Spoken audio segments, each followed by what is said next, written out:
Assalamualaikum warahmatullahi wabarakatuh. Saya Ahmad Fairuz Jabat akan menjelaskan pengertian dari organisasi.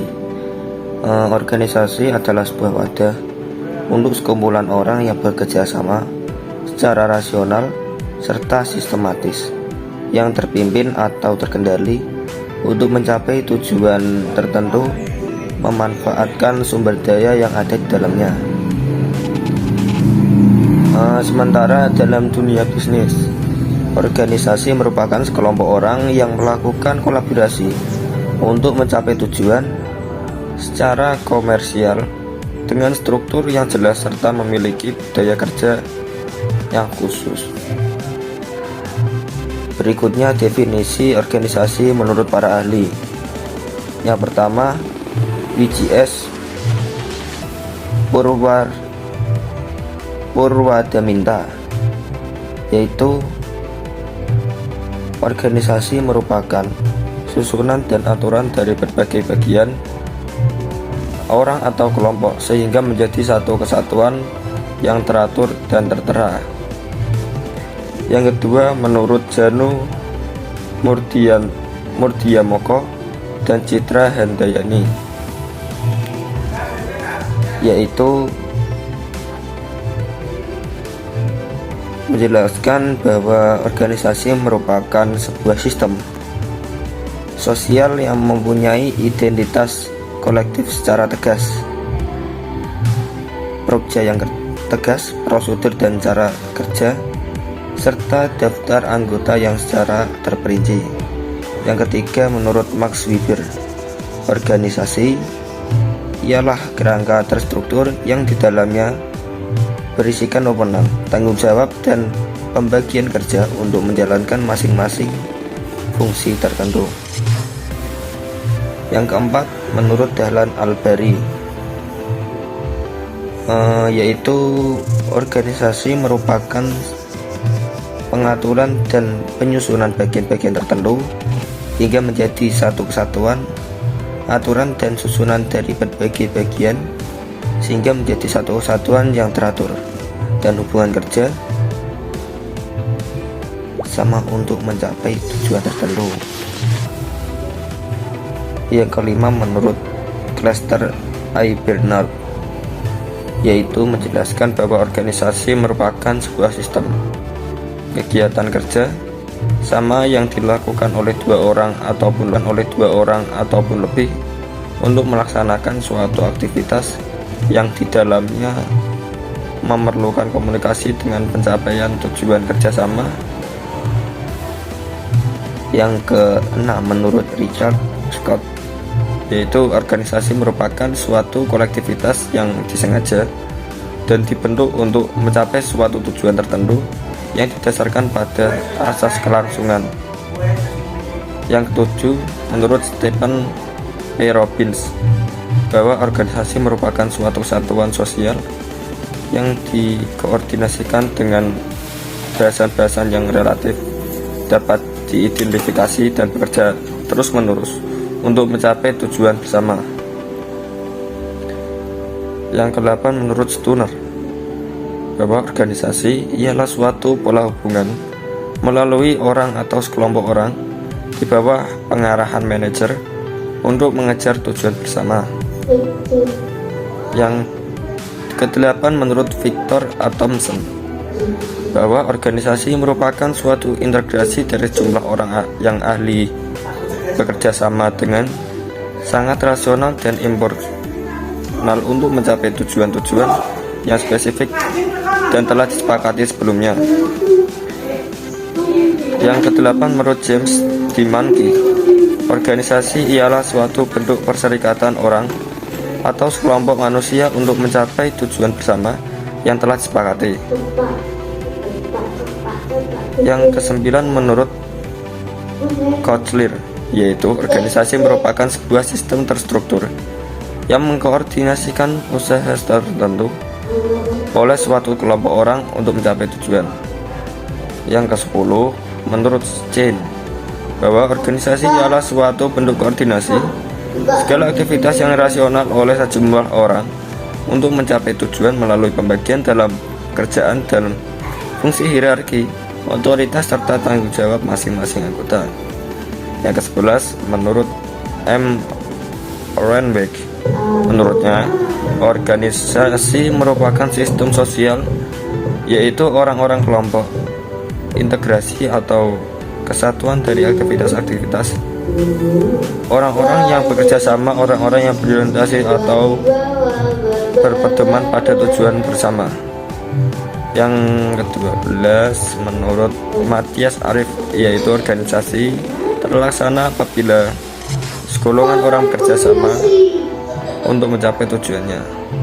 Yang saling berinteraksi, bertatap muka secara intim dan terikat dalam suatu tugas yang bersifat rumit, berinteraksi suatu sama lainnya secara sengaja, memutuskan untuk mencapai tujuan yang diputuskan secara teratur. Terima kasih. Untuk selanjutnya akan disampaikan oleh anggota kelompok kami. Saya Nikma Fitri Rusika, NIM 200103110087, akan melanjutkan penjelasan materi. Organisasi berdasarkan secara umum yaitu dibagi menjadi dua, yaitu yang pertama organisasi formal dan organisasi informal. Untuk yang pertama yaitu organisasi formal.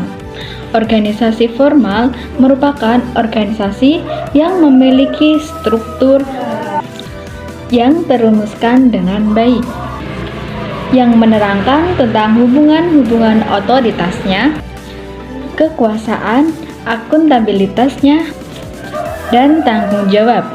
Adapun contohnya yaitu seperti organisasi-organisasi di perusahaan besar, badan-badan pemerintahan, dan universitas-universitas.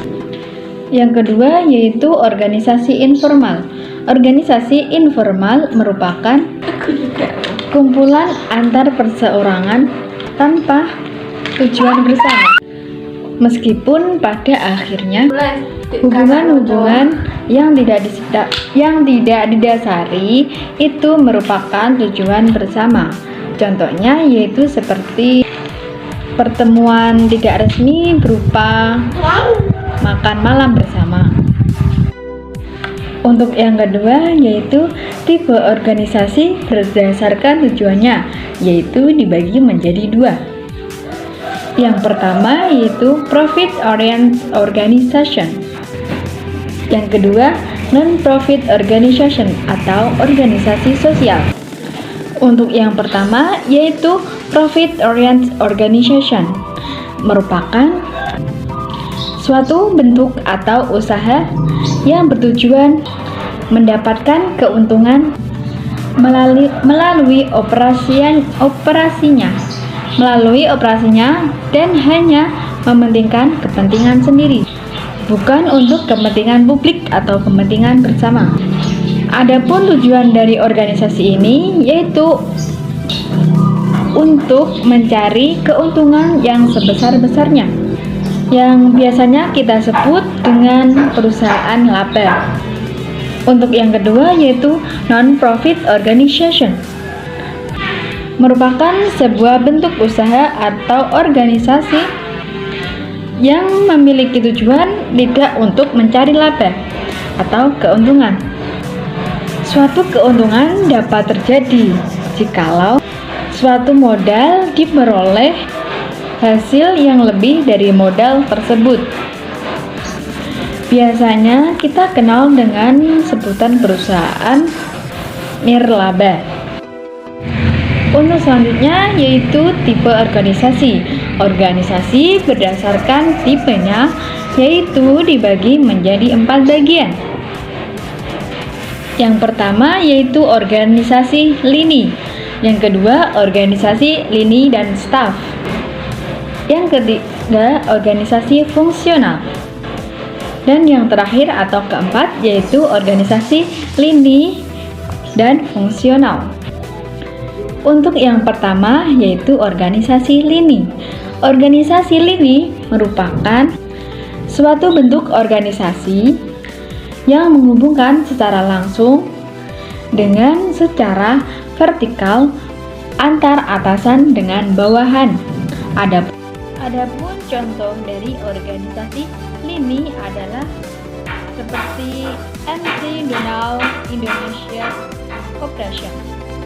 Selanjutnya yaitu organisasi lini atau baris dan staff, merupakan kombinasi dari organisasi lini.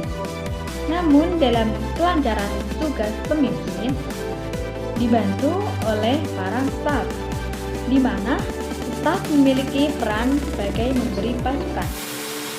memberi masukan, bantuan pikiran, saran-saran, dan informasi yang diperoleh.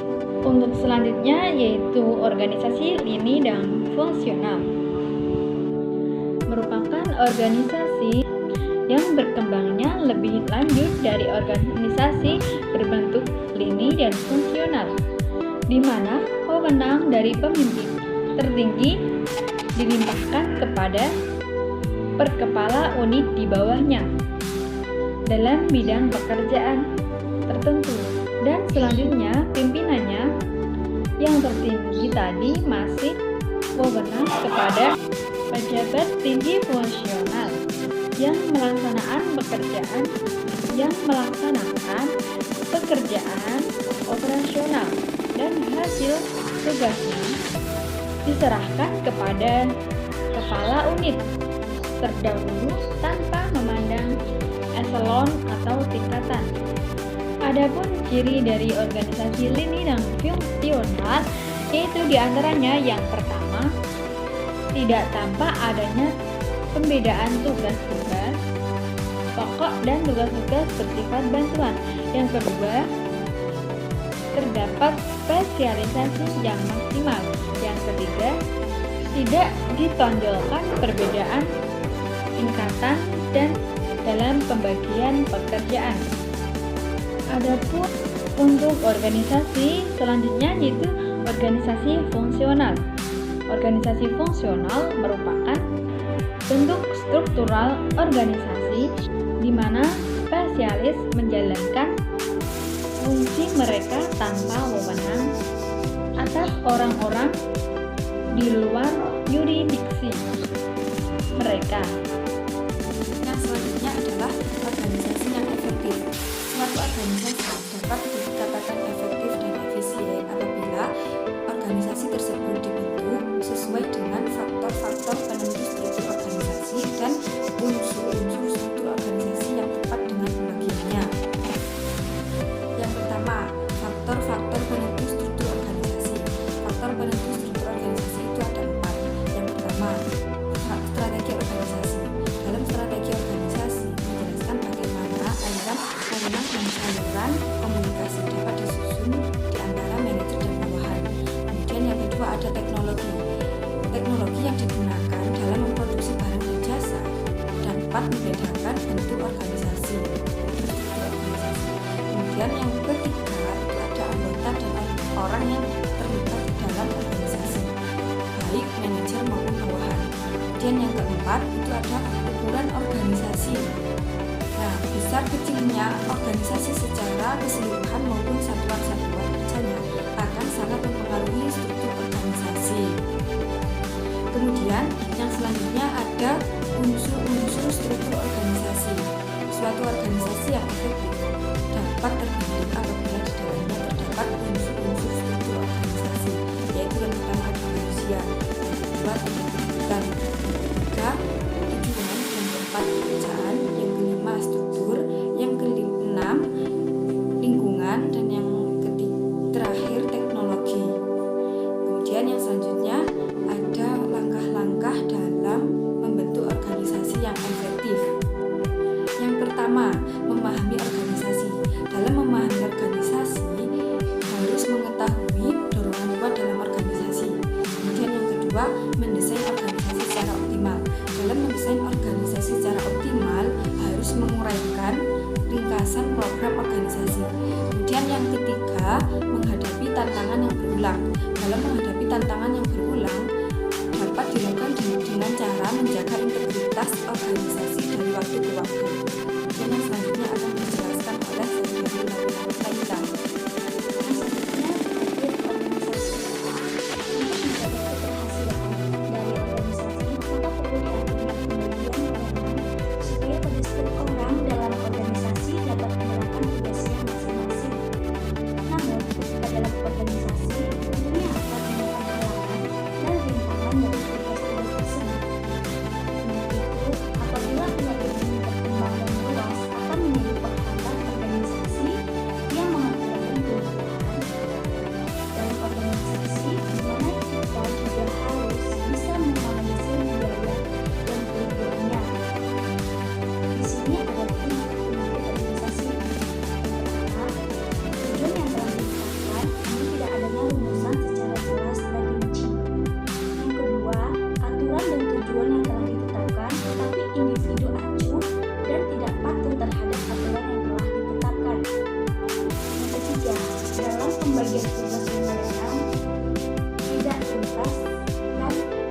dalam bidang aktivisinya yang paling penting, dan yang terakhir tidak seimbangnya tanggung jawab dan wewenang. Kemudian ada 5 faktor penyakit organisasi yang dimiliki pada mutu pendidikan. Yang pertama, faktor politik. Faktor ini menyebabkan kepentingan masyarakat pada kondisi diri sendiri, di mana pada penguasa atau koruptor akan mudah dalam mencapai usahanya, dan pada masyarakat kecil yang ingin memiliki keinginan tinggi akan dapat kesulitan untuk mencapai usahanya. Yang kedua, faktor budaya. Faktor ini menunjuk kepada prinsip nepotisme, di mana manajemen yang diterapkan masih menggunakan pendekatan keturunan, kedekatan, dan nepotisme itu sendiri. Yang ketiga, faktor komitmen. Faktor ini menunjuk pada pembinaan belajar Islam, di mana keluarga yang tidak mampu dan kekurangan pembiayaan di pedesaan yang menjadi program yang dimiliki oleh pendidikan Islam. Yang keempat, partisipasi masyarakat. Orang tua di pedesaan biasanya memiliki kecenderungan untuk menyerahkan sepenuhnya tanggung jawab pendidikan kepada pihak sekolah. Di sini berbeda kepada partisipasi orang tua di perkotaan. Dan yang kelima, kualitas sumber daya manusia yang mengidap suatu penyakit karena rendahnya kemampuan sumber daya manusia, terutama pada kepala sekolah, pendidik, dan pengawas sekolah. Baik, selanjutnya saya akan menyimpulkan penjelasan-penjelasan dari teman-teman saya di video-video sebelumnya tadi. Organisasi adalah sebuah wadah untuk sekumpulan orang yang bekerja sama secara rasional serta sistematis, yang terpimpin dan terkendali untuk mencapai tujuan tertentu, memanfaatkan sumber daya yang ada di dalamnya. Secara umum, organisasi dapat dibedakan menjadi 2 macam, yaitu organisasi formal dan organisasi informal. Organisasi formal merupakan organisasi yang memiliki suatu struktur yang terumuskan dengan baik, yang menerangkan hubungan-hubungan otoritasnya, kekuasaannya, akuntabilitas, dan pula tanggung jawabnya. Sedangkan organisasi berdasarkan tujuannya dapat dibedakan menjadi 2, yaitu profit oriented organization atau organisasi yang mencari keuntungan sebanyak-banyaknya, dan juga non-profit oriented organization atau organisasi sosial. Organisasi sosial ini bertujuan tidak untuk mencari keuntungan. Dan kemudian organisasi berdasarkan tipe atau bentuknya adalah organisasi lini dan staf, organisasi fungsional, dan organisasi lini dan fungsional. Organisasi yang dianggap baik adalah organisasi yang dapat diakui keberadaannya oleh masyarakat di sekitarnya karena dapat memberikan kontribusi seperti pengambilan sumber daya manusia dalam masyarakat sebagai anggota-anggotanya sehingga menekan angka pengangguran. Sebuah organisasi dapat dikatakan efisien dan efektif apabila suatu organisasi dibentuk sesuai dengan faktor penentu struktur organisasi dan unsur-unsur struktur organisasi yang tepat. Kemudian, ada beberapa faktor penyebab penyakit atau permasalahan dari suatu organisasi. Misal, dalam lembaga pendidikan dikarenakan dari faktor budaya organisasinya, faktor manusia, faktor usia, dan lembaga itu sendiri. Mungkin cukup sekian apa yang dapat saya sampaikan. Kurang dan lebihnya mohon dimaafkan. Saya akhiri, wassalamualaikum warahmatullahi wabarakatuh.